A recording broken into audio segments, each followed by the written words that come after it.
আজকে যে কোনো বাধা নেই, নির্বিঘ্নে বিএনপি নেতাকর্মীরা এখানে সমাধিতে আসতে পারছে এবং শ্রদ্ধা নিবেদন করতে পারছে, এটা তো অবশ্যই ভালো লাগার বিষয়। শুধু এখানে আসতে পারা নয়, গোটা বাংলাদেশ তো এক ধরনের অবরুদ্ধ ছিল। শুধু যে আমরা মাদার আসতে পারিনি তা না, আমরা তো ঘরেও ঘুমাতে পারিনি। নেতাকর্মীরা মামলা হামলা, গ্রেপ্তার, গুম খুন, ক্রসফায়ার এগুলোর মুখোমুখি দাঁড়িয়েই আন্দোলন সংগ্রাম করেছে যাতে ফেসিবাদকে বাংলাদেশ থেকে বিদায় করা যায়। এবং এই আন্দোলনের নেতৃত্ব দিয়েছিলেন আমাদের প্রিয় নেতা বিএনপির চেয়ারম্যান, আজকে মাননীয় প্রধানমন্ত্রী জনাব তারেক রহমান। তিনি হাজার মাইল দূরে থেকেও আমাদের সাথে সবসময় সংযুক্ত ছিলেন এবং বাংলাদেশের মানুষকে ঐক্যবদ্ধ করেছেন এবং নেতৃত্ব দিয়েছেন।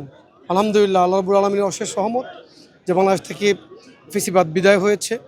এই মুহূর্তে যে উদ্দেশ্য নিয়ে ফেসিবাদ বিরোধী ধারাবাহিক আন্দোলন হয়েছিল, সেই উদ্দেশ্য সফল হওয়ার দ্বার প্রান্তে।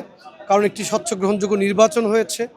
মানুষ আশা করছে নির্বাচনের আগে বিএনপি যে ইশতেহার ঘোষণা করেছে সেগুলো ধারাবাহিকভাবে ইনশাল্লাহ বাস্তবায়িত হবে। ইতিমধ্যে আমরা লক্ষ্য করেছি যে কমিটমেন্টগুলো জাতির সামনে দেওয়া হয়েছিল নির্বাচনের আগে, সেগুলো বাস্তবায়নের পথে।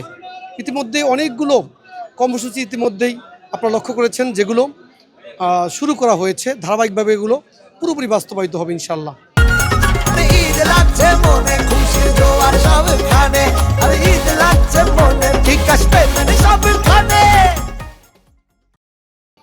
আর শহীদ রাষ্ট্রপতি জিয়া রহমানের যে কর্মময় জীবন, তার জীবনের যে গুণাবলী, তার জীবনের যে আদর্শগুলো, এগুলো আমরা ধারণ করতে চাই। আগামী দিনে যাতে দেশের সেবা করতে পারি, আমরা মানুষের সেবা করতে পারি। তার সততা, তার আদর্শ, তার দেশপ্রেম, এগুলোকে আমরা কাজে লাগাতে চাই, নেতাকর্মীদের মাঝে ছড়িয়ে দিতে চাই। তিনি রণাঙ্গনে যেমন যুদ্ধ করেছেন, এক কঠোর জিয়াউর রহমান ছিলেন সেখানে, আবার এক কোমল জিয়াউর রহমানও ছিলেন। শিশুদেরকে তিনি আদর করতেন, শিশুদের জন্য অনেকগুলো প্রকল্প তিনি বাস্তবায়ন করে রেখে গেছেন। বাংলাদেশের যুবকদেরকে, বিশেষ করে ছাত্র, তরুণ, কিশোর, যুবক, তাদেরকে কীভাবে দেশ গঠনের কাজে নিয়োজিত করা যায় তার জন্য তিনি বিভিন্ন রকমের পরিকল্পনা বাংলাদেশে রেখে গেছেন এবং বাস্তবায়িত করেছেন।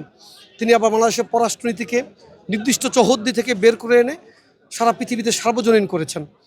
এরকমের অনেক অবদান রয়েছে। আমরা তার কর্মময় জীবনকে আমাদের জীবনে গ্রহণ করব এবং আমরা যাতে আগামী দিনে এই নতুন বাংলাদেশ গড়ার ক্ষেত্রে কাজে লাগাতে পারি, সেক্ষেত্রে আমরা সচেষ্ট হব।